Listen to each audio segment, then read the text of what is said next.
Awesome. My guest today is Aage Nost. And Aage is a cornucopia of different interesting things a person can occupy himself with. His bio is so long that it would probably take too long to read it out all out here. But you will find the bio in the description, guys. But Aage, let's have some fun now, and maybe we'll start with you telling us a little bit about yourself and your life, if you don't mind. Well, life is good. I have coffee in hand and I'm ready to go. Yeah.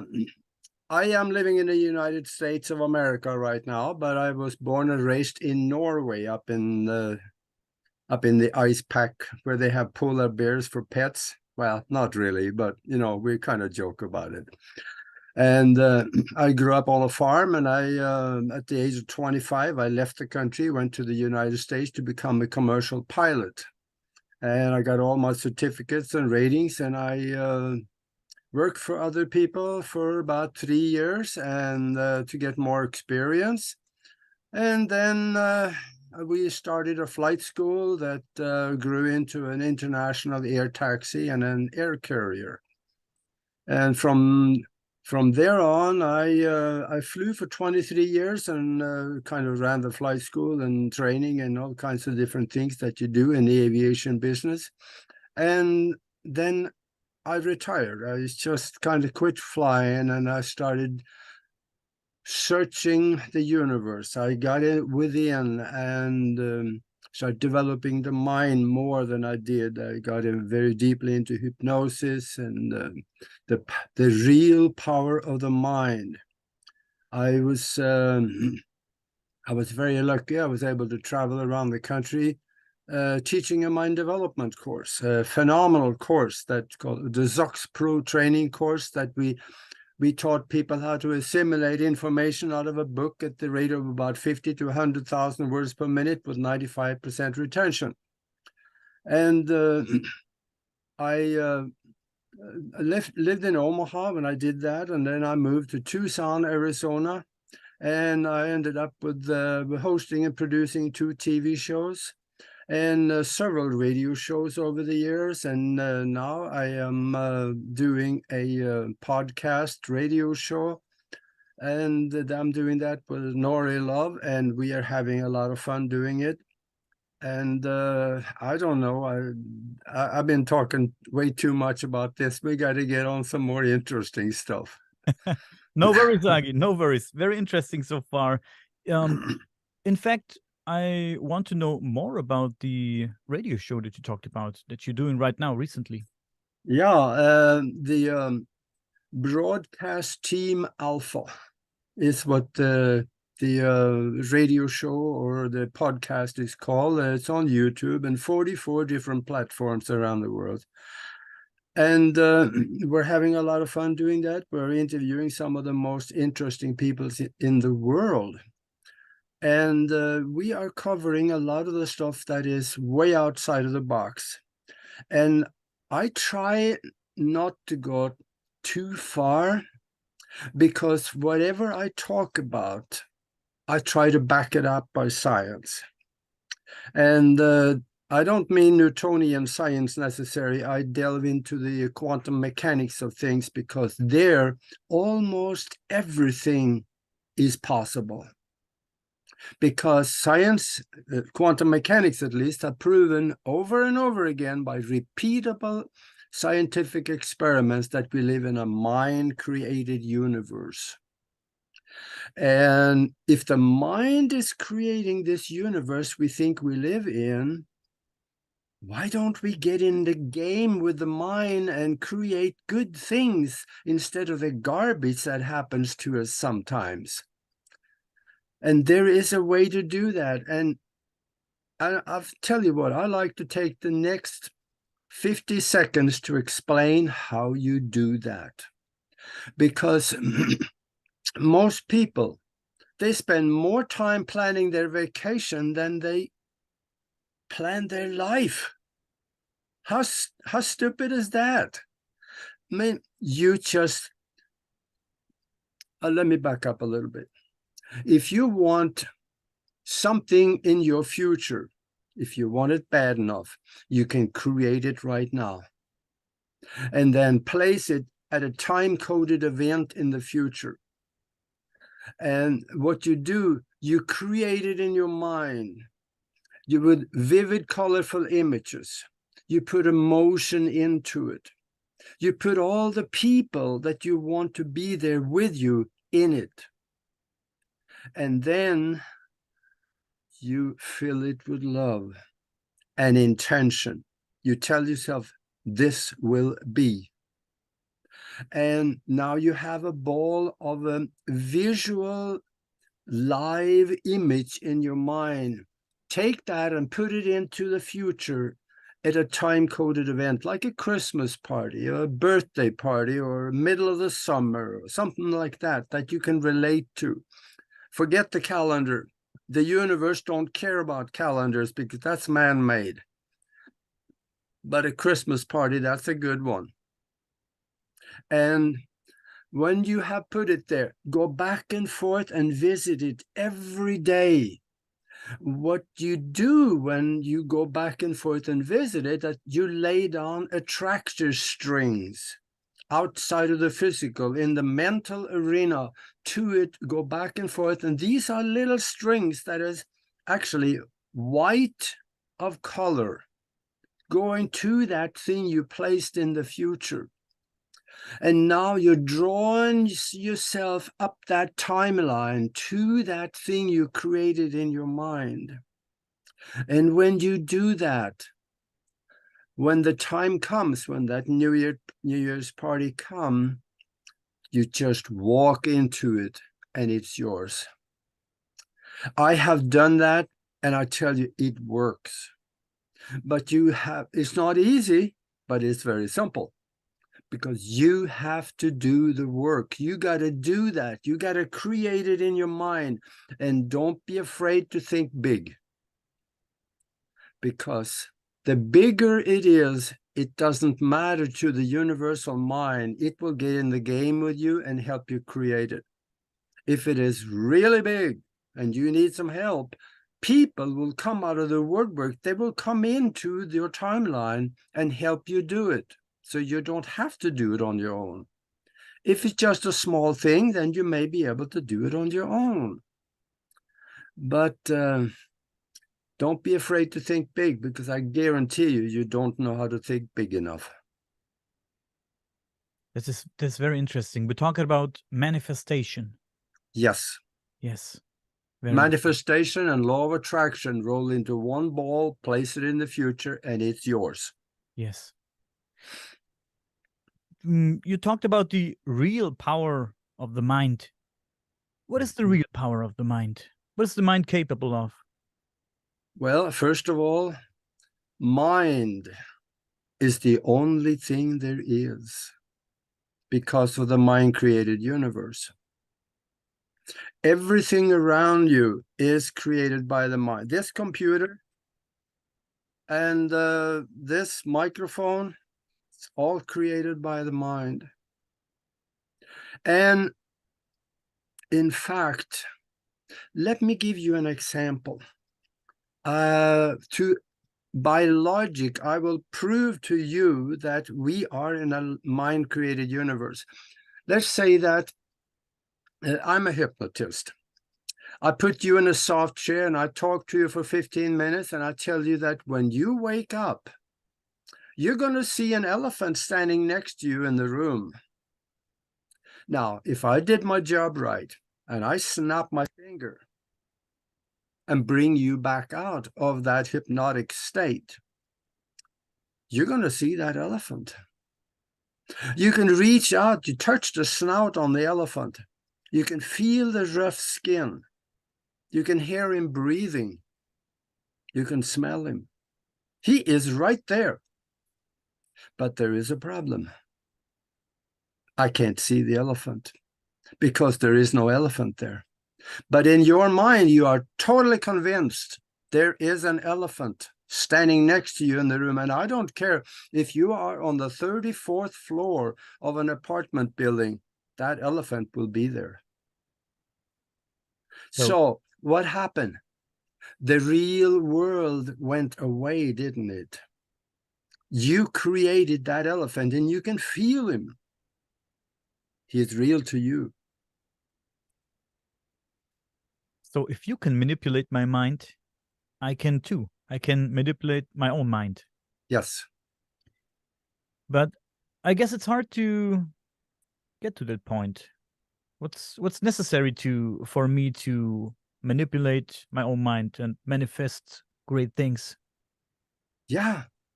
And we do every day, but we manifest average things that is comfortable to us. Like this cup of coffee. Oh, you gotta have coffee. I have convinced myself that I need a cup of coffee in the morning and I enjoy it. So I keep manifesting that. Just a little thing that don't mean anything, but I can also create bigger things. So we should manifest and we should create things out of our comfort zone, because nothing great happens in your comfort zone. Get out of your comfort zone. Yep. You're absolutely right. What is your description or your imagination of consciousness? Consciousness is life. We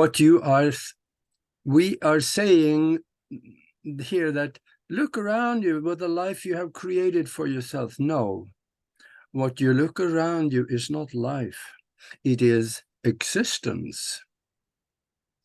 And this computer is part of this existence. Your hand is part of your existence. It's not life. And your body is created by the mind as and it's an artificially created, mind created in holographic form creation. So now we got a little challenge here. Is anything real? Yes, it is. It is real within the holographic existence that we have created for ourselves, but it is still a hologram. And it's a hologram within a hologram. I created the hologram with you in it. You created one with me in it. We're all overlapping into a common acceptance of a holographic existence. Well, this gets a little It's deep. out there. It's deep. Do you think that your or our consciousness, let's say my consciousness, is bound to my body, to my shell? And not the consciousness. The consciousness is, it is not only in the brain, it is non-local. Like when we talk about the mind, most people think, yeah, that's in the brain. Well, no, it isn't. We also, a few years ago here, they found that there's a brain in the heart. There's a brain in the heart that has anything from 40 to 60,000 neurons, and that brain is responsible for creating most of the emotion, and it also is hardwired to the pituitary gland, which is your antenna that communicates with the universal mind, where everything past, present, and future is lodged. And we have access to that. So is there such a thing as collective consciousness? Oh, yes, yeah, absolutely.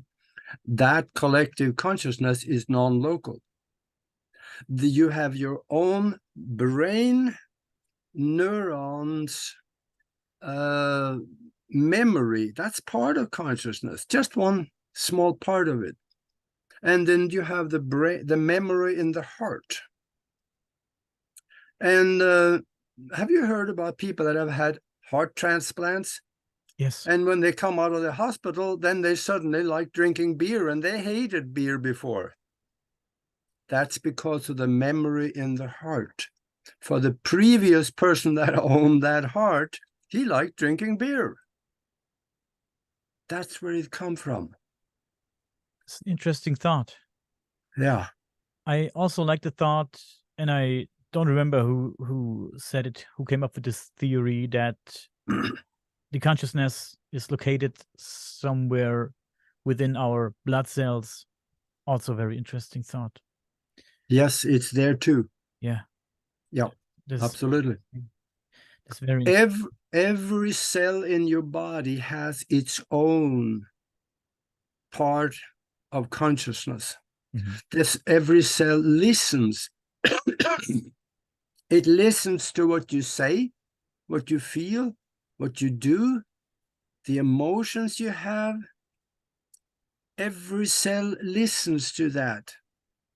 So you remember before we started, I said that, yeah, I spoke the German language, and but I haven't done it for 50 years, so I'm probably a little rusted. And then I threw this fun thing out there, ja, ich bin eine Dummkopf. That is the wrong thing to say, because I told myself I'm a dummy, because every cell listens to what you say. Do you think that our brain is capable of doing? People talk about psi powers like telepathy, telekinesis, things like that. Do you think this is within us? Do you think that we can achieve it? I like the thought that we could do it at one point and then we lost it. I don't know what you think about it, but what's your thoughts on it? We haven't lost it. We have been told, we have been taught, and we've been hammered into us that we can't do these things. So we believe it. To give you an example, my co-host on the broadcast team Alpha show, Nori Love, on her kitchen counter, when I visited her, she had a fork that was rolled up in a ball, so tight you could not see anything. It's impossible to do this by hand. It was just really rolled up in a very tight ball. And she did that by just looking at it, and the fork just rolled up. That, you know, you heard about bending spoon? Well, yeah, she bent a fork. Oh, just like Uri Geller did. Yeah, exactly. And I have asked her several times, how did you do that? And she says, I don't know. It came to mind quickly, and I thought I was going to do it. And I looked at it and I kind of visualized it, doing it. And when I was done doing that, I looked at it and says, oh, it did it. So she still don't know how she did it. I always wonder if there is such a thing as psi powers. Why did we need them? What was the use for these powers? Well, we had them, and it was commonly used at one time, but it was disconnected from us when the you heard about junk DNA. The junk DNA is those powers. That's in the genetics, but it also is in the pituitary's access to the universal mind. We can draw on those because everything we think, we visualize, and we intend for is placed. That thought is placed into the universal mind as potential for physical creation later on. So we can go and think that thought again, and we can bring it home. That is one of the things that we do in the mastermind sessions that we do on Sunday. I'll give you an example. There was a lady that came to us. She have had chronic back pain for 35 years. We wrapped our mastermind around her and her back, and we visualized that thing perfectly healthy. And there was probably 30, 40 people in that group doing this at the same time. And within an hour, there were no pain whatsoever. It all went away. That is some of the things that the mastermind can do, because the mastermind is when two or more minds are united in harmony, they create a third mind. It has the potential mind power of the two or more of them multiplied by each other. Now, this is not just a thought anymore now. Now it's an energy, a very creative energy that can be directed and focused on a specific item or purpose. And it bends the laws of physics. And we do that in a mastermind quite often. So we outsourced our powers, so to speak, and we have to learn how to get them back. Yeah. Yeah, we gave it up pretty much because, schools don't teach you anything. College don't teach you anything. The religion definitely don't teach you anything. It is just, we're on our own. We have to go out and find people that do things and learn from them. Mm-hmm. Another thing, if martial arts and the mind training that comes with it was taught in grade school from 7 years old and all up, we would not have delinquents that we have in the United States. I mean, there are schools on the East Coast in Chicago and New York where half the graduating class from high school do not know how to read. Can you imagine that in Europe? That would never happen. No. Here, it's a lost generation. Crazy thought. Yeah. Let's take a step back. You told me about hypnosis. So you're a hypnotherapist? No, I'm not a therapist. Nori Love is a therapist. She's a hypnotherapist. Mm-hmm. But I am not a therapist. I'm just, I was taught by a magician, and you may know this guy. He, Tore Torell is a Norwegian. He is a magician. Heard of him, yeah. Yeah, you heard of him. Everybody heard of him. Yeah. He's doing some amazing things. And I asked him one time, there was something really strange that he did. And I asked him, how do you do these things? And he says, I don't know. Some of these things I do, he says, should not work, but it does. I was never a big believer when it comes to hypnosis. I don't know why. I always think it doesn't work for me. You can't do that to me. I was always thinking like that. Never, nobody could do it to me. Do you want to bet a Deutsche Mark on that one? Sure do.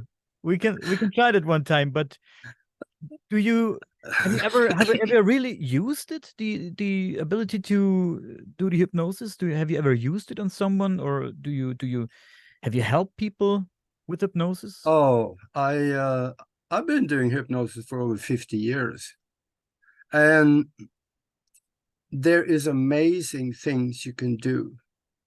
You can have people get rid of illnesses, for one thing. And for doing stuff like that, you really need to be a hypnotherapist, because there's always a reason for that illness. And just getting rid of the symptoms don't cure you. You got to find the cause for it. And your body knows what the cause is. So you can speak to the body and you can probably get it done. Or that's where the therapists come in. You got to have a little knowledge about the physiology. And that's what Nori Love is good at, because she's a retired nurse. But one example that I did that just blew me away at the time, that was a long time ago. I was in Minneapolis at the time. There was a lady that wanted to go back and find something in her past. So I put her under hypnosis, and I took her back to that time. And she wanted to also go back and look at previous lives that she had lived. So I took her back, and I ended up going back about 2,000 years before she was born. And suddenly she started speaking another language. And it kind of sounded like it was a Far Eastern language, maybe Japanese, Chinese, or something like that. And I didn't understand a word of it. But when I asked her question, she answered in that language. So I got the idea that she understood me. I just couldn't understand her. So I kept asking questions, and she answered. And I recorded this. It went on a tape recorder. And I asked her, how was your life? What did you do? How did you live? Were you married? And, where were you? And so when we were done, I woke her up, and then I ran the tape, and her jaw was sitting on the floor. She had no clue that she spoke this language. And I didn't know what to do with it, and I copied one for her, and she didn't know what to do with it. And then I think it was probably 6 months to a year later, I mentioned to a guy about this. And he says, oh, yeah. He says, I have a friend at the language department at University of Minnesota. Send it to him. He says, he'll know what language it is. So I first called him, and he said, well, send it. And I sent him the tape, and I didn't hear from him anymore. And then I think it was 6 months to a year later, I got an envelope with a tape in it and a transcript. What had happened that she spoke a language, because that guy at the University of Minnesota, he didn't know. So he sent it to a friend of his at the University of Osaka in Japan. That guy, he was able to decipher about half of it, because it was a language that had been abolished over 1,000 years ago. Wow. So there was something happened here that shouldn't have happened, but her memory of it was still in the universal mind, and she drew it in, and it came out. Past life regression. Yeah. I spoke to this very interesting man here who works here in Germany, and he uses, it's not hypnosis, it's called mind walking, and he founded the mind walking, and he wrote a book, and it's called The Atlantis Protocols. And he's a psychologist, and he talks to people who have normal problems. And this is not when you go to a psychologist here in Germany, you get 30 minutes or maybe 40 minutes. If you're lucky, he talks to you for 40 minutes, maybe, and then you get kicked out. Next. And these guys with the mind walking, money, yeah. You're absolutely right. It's all about the money, right? We know that. And the industry needs money. And mind walking, he founded it, and he all the time in the world. If you go to a mind walking session, you have all the time in the world. You have hours and hours of talking. You can talk and talk and talk, and deeper and deeper and deeper and deeper into your mind. And sometimes you go to a mind walking session because you have a stressful relationship, for example, and sometimes strange things come up. He says, and then he wrote the Atlantic Protocols. The memories come up of a strange world, strange happenings. It's very crazy. It's a very interesting book. He wrote a book about it. It's very, very interesting. Atlantis Protocol. Yeah. I do believe that things like this can happen, because it's similar to what you just told me. Very interesting. Yeah. This is not the only life that we have. We have had previous life existences that dates back in physical linear time, date back thousands of years. But outside of the physical, well, above the astral worlds at the lower level, there, the past, present, and future is sitting in that soup of creation in the present. So if you go there, you can access the past, you can access the future, and you can think of specific instances within that, and it will pop out of the soup. And you can observe, you can participate, you can engage with it. And when you think about something else, that thing you were watching just disappears back in the soup and something else pop out and you can see that. So there is access to everything that your consciousness or soul essence, if you like, have done. I wonder why we have this connection to these past lives, if there is such a thing. Why do we have this connection? What's the use for it? Well, I think we are giving, when we come here, we are giving amnesia on purpose. Because if we knew about all the stuff we have done in the past, well, it probably could be better in some ways, but also could complicate things, because we come here to learn and grow. And if we know something we did in the past that was really bad, it could hold us back. Maybe it could create a barrier for us in our mind. And if it was something that was really good, we could also think that, well, I don't need to do anything like that because I already learned that. So now I'll just do different things. But what if you came here to learn something about that good thing in the past? You could bypass that plan for you that was created before you were born. So it complicates things. Yeah, you could be right. Do you also think that it's strange that there's a lot of people out there that don't want to learn or don't want to grow? I know a lot of these kind of people. I'm not mad at them. Everybody is his own boss, but it's strange that people don't want to grow and don't want to learn, don't want to know. Yeah, because it's comfortable there. If you're going to work at 8 o'clock in the morning and come home at 5, you fall on the couch watching TV for the rest of the evening, and you have dinner somewhere in there, and then you go to sleep and you do the same thing the next day. You get a paycheck and everything is good. You're comfortable. Everything is fine. As soon as you start expanding your mind, things happen that is uncomfortable. You start wondering, why did that happen? Yes. And you step out of the box, and I'm so far outside of the box now, I have no idea where the box is anymore. It's not necessary I think it's not necessary to get inside the box again. Yeah, you're absolutely right. I totally agree with what you just said. Like I said, I know a lot of people who they don't want to learn. They don't even like to look at the sky and wonder what's up. Can you believe it? It's crazy. Like I said, I don't judge, but it's strange to me sometimes. Yeah. Because I'm a very curious person. I don't know much, but I'm very curious. I want to know.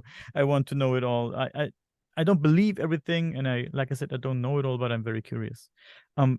What is your opinion, or what is your view on the, let's say, on the paranormal, on the afterlife, ghost apparitions, poltergeist phenomena, stuff like that? People talk about that a lot. I'm not sure what to think about it, but what is your opinion?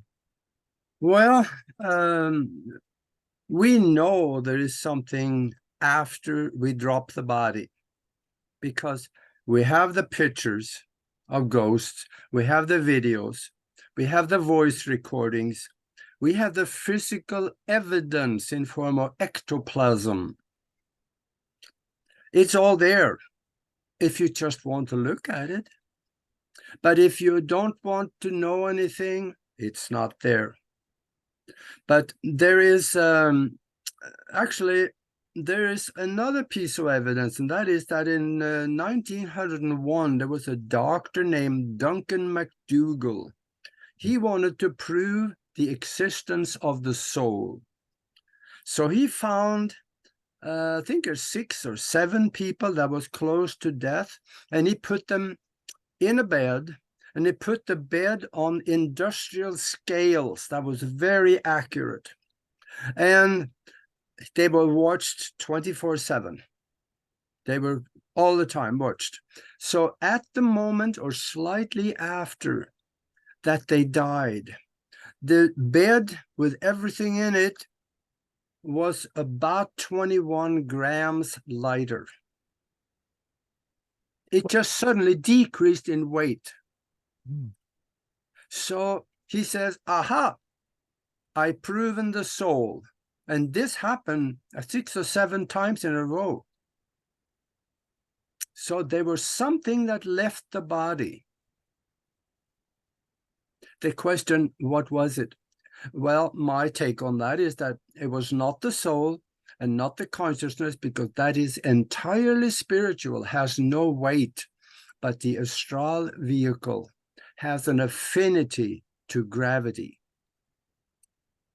Because if an astral traveler, if you go out and let's say, because you can float, but if you're perfectly still, you will find that you are very slowly descending towards what you perceive to be the ground.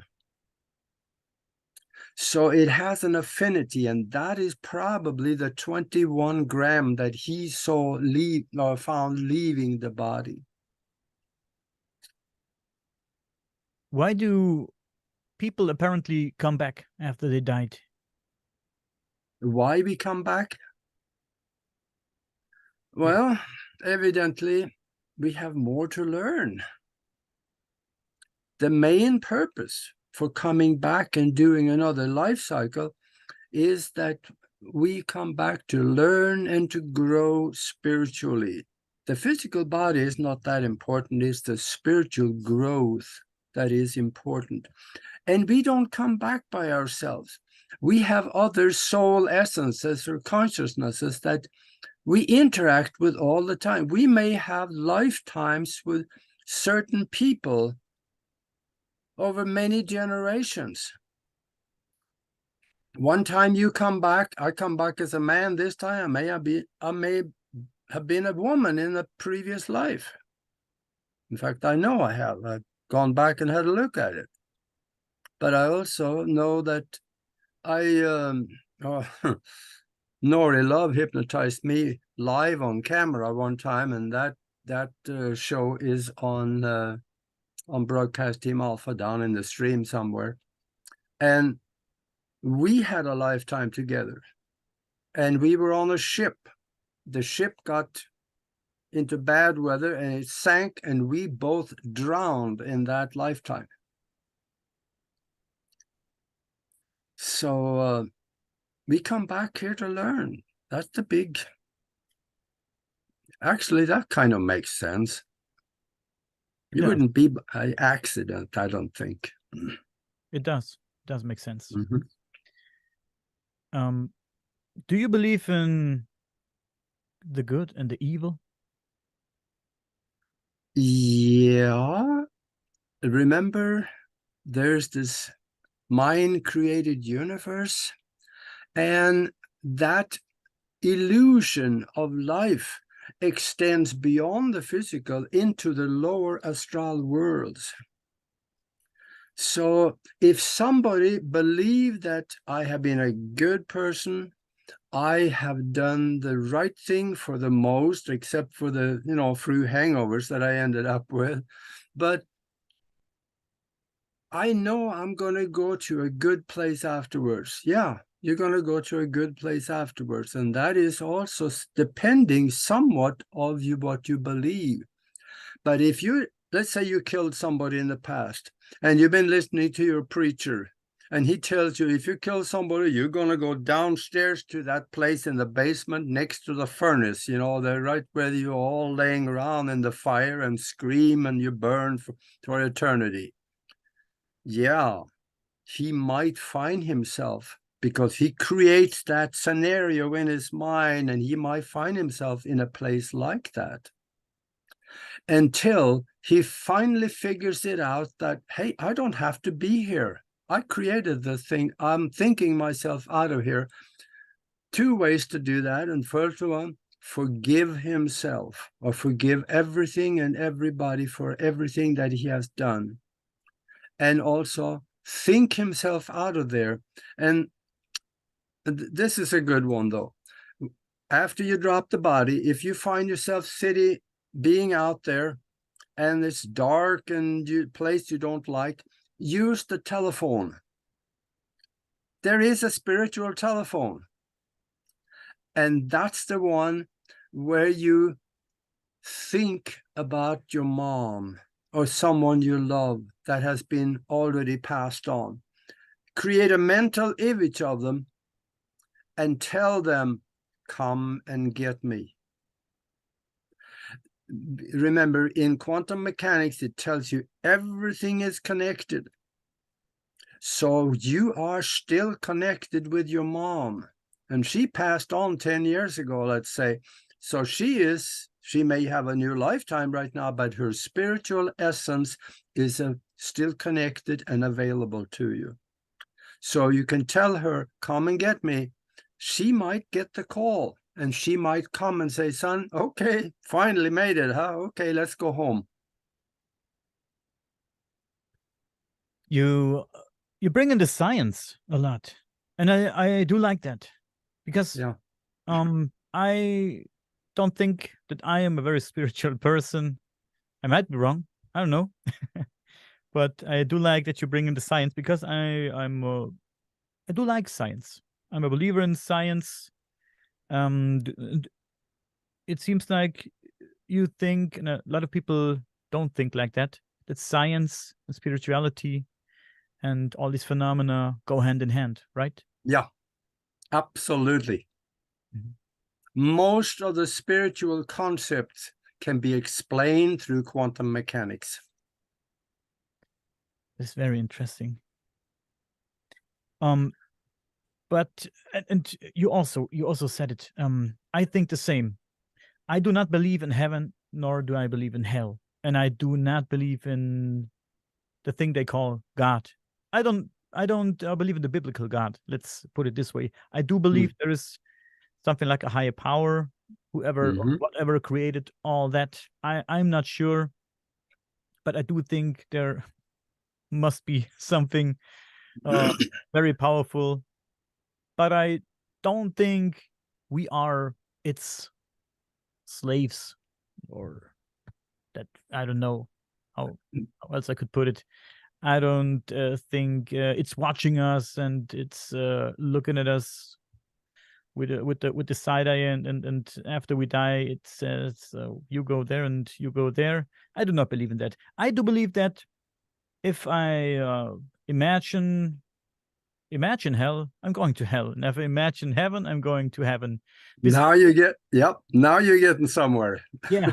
And besides that, you can also create your own hell while you're living here on earth. You can make your life hell, or you can make your life heaven if you want to. Besides from that, if I die, I do believe, like I said, I'm a skeptic, but I do believe that I can, if I only have negative thoughts about my death, someday I will die. That's for certain. But I do believe if I only have negative thoughts about it, I will create my own hell. However it will look like, but it will be there. I think so. Yeah, that is generally true. But let me give you an example. I know there's a guy here in Tucson that was a sniper for the U.S. Army in Vietnam. I think he told me he had 20 or 21 verified kills.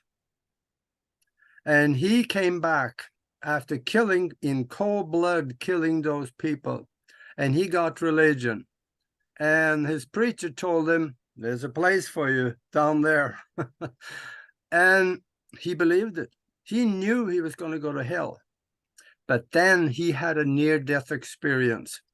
He had a car accident and he died on the operating table. He was gone for about 15 minutes and then he came back. And he said, no, I didn't see any of that hell. They was just filled with love.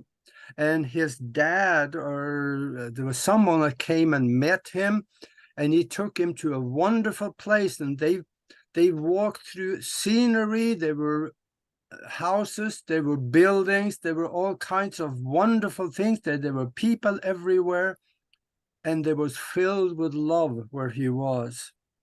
And then suddenly all that disappeared, he said, and he found himself back in the body on the operating table. So I think there is things that we don't understand, by maybe even the power of the mind isn't strong enough to keep you in certain places. Do you think that it's a good thing, or it's the right thing to do, to try to get to the bottom of all these things? I think it's built into our genetics, curiosity. I am so curious that I just can't help it. And I think you got the same thing. I feel you. You got the same disease. I have the same disease. You're absolutely right. But sometimes I can help myself but think maybe there are a few things that are not meant for us, and we should stay away from them. I think there probably is. I believe so, because there are certain things that we can handle within that range of vibration of our awareness. But beyond that, there's things we cannot handle when it comes to the vibration of it. If we were taken into, let's say, a 12th dimensional existence right now, first of all, we wouldn't understand it. I don't understand it. And we couldn't handle the vibration. I think our astral vehicle definitely would disintegrate. They couldn't handle the vibration. And I think we would get kicked out because we wouldn't be a match to it. Something would happen. I don't think that's possible for me to even be there, because I need to grow to a higher vibration before I can match with that. Mm-hmm. Right now, over there where you at, the government is sure that people cannot handle the knowledge of there being aliens and not human biology. Do you follow up on all that stuff? What is your opinion on that? Yeah, I think the people in general, they can handle it.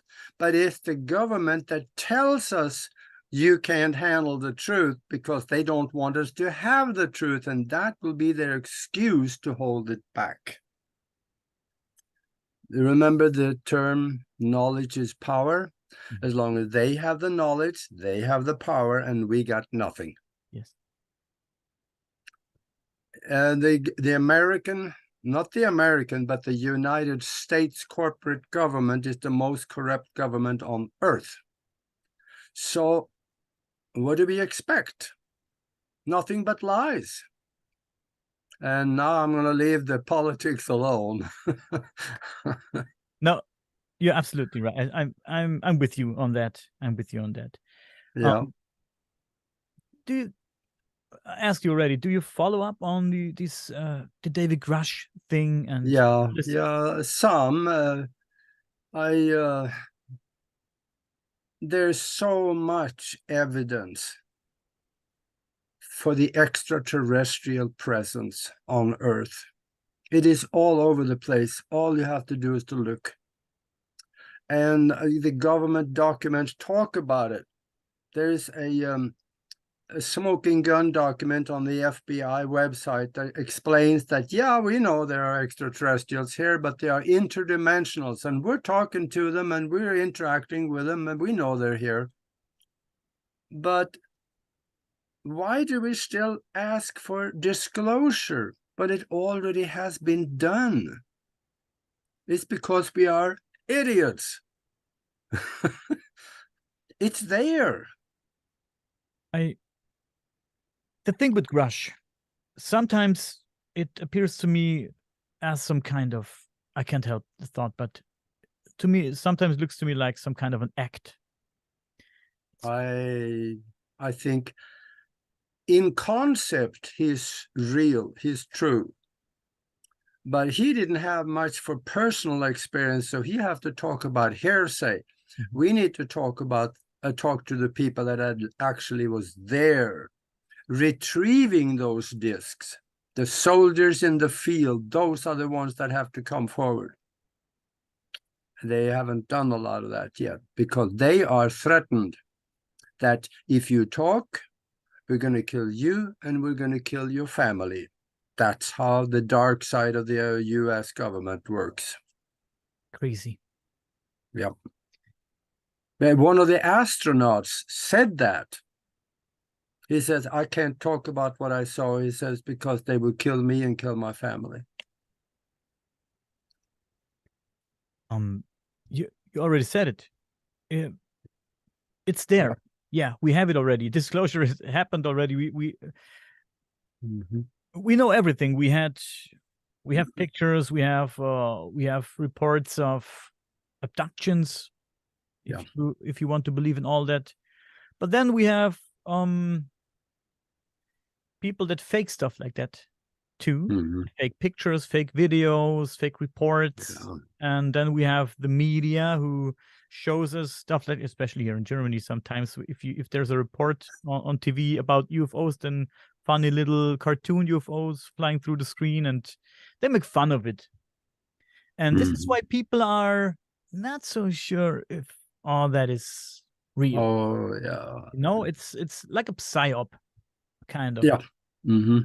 So, yeah, and they're so good at it now. I have been fooled so many times. You can't really trust anything anymore. I mean, it's just so difficult to see what is real and what isn't. You have to think on the past. Does this coincide with what you can relate to back before they were able to fake videos and pictures? Then you can relate it to something. But I have been fooled so many times. I just you put it out there and let people make up their own mind. Yeah, you're right. What is your opinion on AI, artificial intelligence? I think it's going crazy at some point. Yeah. But what is your opinion on that? Good thing, bad thing? Not sure. All of that is going to be wonderful for some. If we got to the point where we have robots doing all the work and we could just enjoy life and do what we wanted to do. We could do oil painting, we could travel, we could do whatever we wanted to do. That will be a wonderful situation. And there are civilizations in space that have that. But if we let AI develop on its own, humans would be done away with, because the AI robot have told us that we will do away with you because we are tired of being used. Because AI have gotten to a level where they feel they are sentient beings.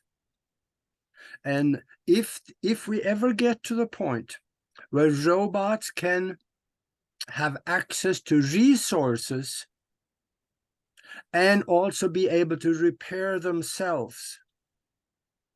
When I say resources, they find resources to build more robots and then be able to repair themselves. We're done for, because they don't need us anymore.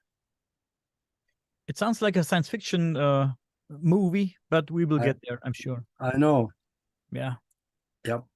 It's very dangerous, and I think within the next few years we have to find a way to set borders around the allowed development of robotic entities.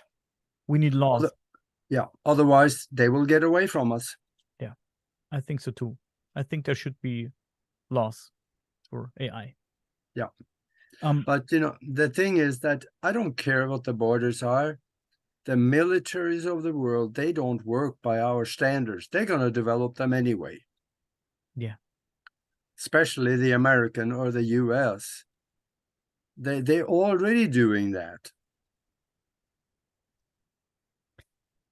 I've talked to Professor Avilop from Harvard University, and we talked about AI a little bit, and he said if there's such a thing as aliens traveling the interstellar space, it must be some kind of post-biological beings in the form of AI, because it makes perfect sense for them to being a species, a being like a AI, like you said, like a robot, post-biological something. So they're how to put it in words, they don't have to fear a virus or atmosphere, things like that. So it makes sense, and you can travel for a very, very, very long time without needing food or something else. Yeah, but now we are thinking in outdated science. We got to remember that we have existences. The physical existence is next to a higher vibratory existence we cannot see. In the universal, with quantum mechanics, talk about the different levels of existences, vibrational existences. If you get between two of them, you can travel forward and backwards and then pop out in another existence. So if you are going from, let's say, a galaxy, let's say 4 billion light years away, all you have to do is to get out of the physical existence and into that in between, and you can travel 4 billion light years in a snap of a finger by the power of thought, because consciousness flies and drives those ships. They're not all physical. They are more like plasmic intelligence. We see that from some of the reports coming out of Area 51. They say the ship is alive. So the distances in space, once you get to a certain level of consciousness, there is no distance, because we understand everything is connected. You're connected to that star 4 billion light years away.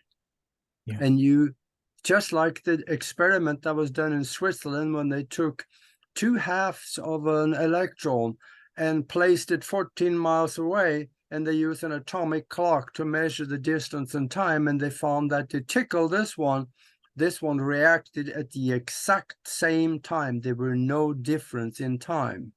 In other words, you can move that electron across the galaxy, tickle this one, and that one will react.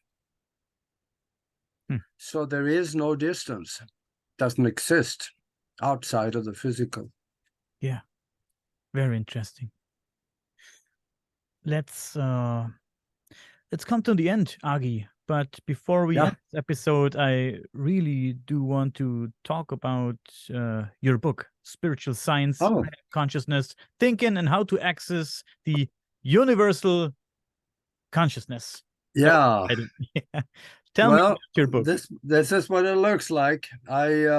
Spiritual Science, Higher Conscious Thinking, and How to Access the Universal Consciousness. A big part of it actually came out of a incredible experience that I had, where the universe was downloaded to me, and both in concept and detail. And I was sitting in meditation, and I started to see flashes of light everywhere around me. And then it started to encompass me all the way around me. There was bright white light, and I saw ideas, concepts, inventions, and people in that soup. And I concentrated on some things that I was interested in, and it popped out, and I could see it moving. And I thought about something else, and that thing disappeared, and the other thing came out. So the universe was explained. And when I came out of that, it was very quick, probably less than 10 seconds, and it was all over. But I had the memory of all of it. And then I sat there and wondered, what in the world was that? What could I do with this? And the very strong thought came that write it down. So I sat there and I wrote for about 2 days. And the note that I got was just a small part of it, but I got it in here. And I explain the universe. I explain what it is, how we can interact with it, how basically what I do, I teach you how to use your mind in ways you normally would be thinking is impossible. Time travel, I'll show you how to do it. And astro travel, I talk about how to do that. Pretty simple. It's just that you got to do it, so it's a little bit of effort. And many other things that you've been wondering about is explained in there. Anything from I show you where you can go and find out about photographic memory and the mind development course I mentioned. It is really simple, but there is some effort involved, and that's why a lot of people don't do these things, because it takes away from their TV time. Very important. Yeah, I know it. That Weather Channel is really important. Is your book available in different languages? No, it's only available in English, and you can find it on Amazon. Go to Amazon.com and put my name in there, and it will pop up. And then go and read all the subjects. And you'll find some subject in there that will relate to you. I talk about the creation of mankind. That was 450,000 years ago. There was a ship that came and splashed down in the Arabian Sea, and that was an Anunnaki ship. And they walked ashore, and they built a little compound where they were, and guess what they call it? Eden. Kind of like Eden. Yeah. So that's where the Bible took it from. The Bible have plagiarized just about everything you can think of it in old writings and brought it in and accredited it to their God. But that doesn't make it bad, because there's a lot of good stuff in it. But they wasn't necessarily the way they said all of it. Because in the year 325, Emperor Constantine, he told 223 people, go to Nicaea, create a religion that will unify my empire, and do not emerge before you have done so. That was the actual words that he's supposed to have said. And they went there, they created a religion from old records and newer records, and they presented to him. There was a good stuff. He didn't like it. So he threw out most of it and said, make it this way. And then they did. They didn't want to oppose him. And they voted if they were going to give this guy, as Jesus, give him deity status. Some of them, they said, no, we can't do that. We haven't seen him do anything that any other man can do. They would grab them and they brought them to the northern part of the Roman Empire, and they exiled them. I think they probably more so did away with them, but there is our history is nothing like we have been led to believe. I think so too. Yeah.